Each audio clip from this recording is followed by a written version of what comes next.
What's up, guys? Officially back. It's been a long, really long pause with no videos, and apologies to that. However, most of you know that the long pause has been this whole problem with trying to get all 4 of the pole jacks, and the original company that we bought them from spent about 5 times actually trying to send out the correct one to us, and still having issues of not getting that or getting the incorrect one time and time again. So we canceled that order, went with another company, received those 4, and one of the 4 was damaged. Contacted that company, and they sent one out to us immediately within 2 days, and I literally just put it together, and it's in here, and all 4 of them are ready to go, which means we are ready to separate this shell from the frame and actually get work onto the frame.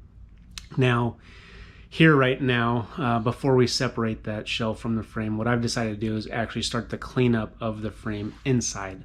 So get most of that work out of the way, just so I don't have a shell just kind of hovering above the frame and just sitting there. I want to do that as least as amount of time as possible, so I figured I'd do all of the big work in here before we get out to the outriggers, which most of them are going to be cut out anyways. So I started that process just to kind of see what this tool is going to do, which is called a contour tool from Eastwood. That tool looks exactly like that. It's got a scale rotary head on it, and the job is doing pretty good, as you can see right here. This is all in a matter of about 20 seconds, and it just kind of eats that rust up pretty good. And from what I can see is not too bad. Obviously, I got 2 of them that I have to cut out that I definitely know of, and most of the outriggers I'm going to cut out. So we're going to start with cleaning this up, and basically just doing that with the tool. I'm going to mess around with a couple different perspectives. I think I'm going to attach the GoPro maybe to the chest, even to the head, and just kind of give you guys a different point of view of what it's like actually doing the work from my view.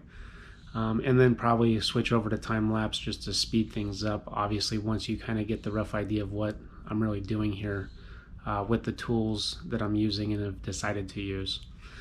Once we get this interior cleaned up and ready for welding, cut those outriggers out, re-weld them in, put a rust inhibitor primer, and then paint onto the frame, and then basically put the shell right back in place once we get the subfloor installed.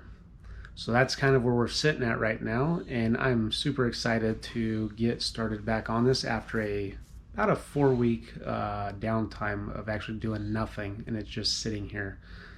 But I do have some good news in between that. And that good news is since we've been waiting, all we've been doing is outsourcing all the parts, all the material that we need to continue this completion of this project. And I want to say I've got enough material to finish all of the welding of the frame, all of the aluminum outer panels that need to be replaced, all of the belly pan. I currently have the black tank, 2 gray tanks, and a freshwater tank en route, brand new. So that'll all be completed with all the plumbing, and then basically setting that down and all of the interior aluminum skins in. We have all of the flooring, the actual flooring on top of the subfloor, and pretty much most of the fixtures, which I just need to start parting out and building all of the custom cabinetry that we're going to do. So I'm going to be pretty busy over the next couple of months, so expect a lot of content to come, and enough of me just sitting here blab and just keep talking, and let's get to work, guys. So I'm going to start switching these camera angles over and putting them in different modes. We're going to have a little fun with that, and time to get back and start delivering the content that you guys are all waiting for, which is how to do all of the different stuff that it requires you to restore one of these vintage Airstreams. So without further ado, enough of me talking, and let's get to work.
All right, we're finally there, ready to start part 4 of the shell removal from the frame.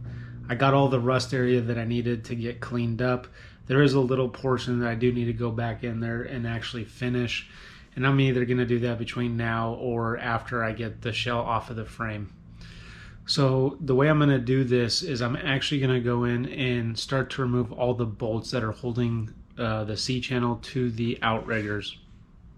Once I get all those removed, I'm going to lift it straight up, and then we're going to start to clean up the rest of the frame, cut out the outriggers, and do all the welding that needs to be done, as well as the 2 cross sections, as well as adding some reinforcement to make this frame better than it was originally. All of the cleanup work is finally done. I've got all the insulation removed, which you've seen blowing out and getting down to the ground, and then getting that all sweeped out and out of there. So it's finally time to start removing the bolts and get this thing lifted off, get all the excess subfloor removed and the rest of this stuff cleaned up, and then start working on this frame. So I'm going to go ahead and end this video and meet you all over at part 4, which is what we need to finish up on the shell removal from the frame. Appreciate everyone's support, all the comments you guys have been given. If you haven't already, hit this like on this video, share it with family and friends. And as always, this is Danny signing out.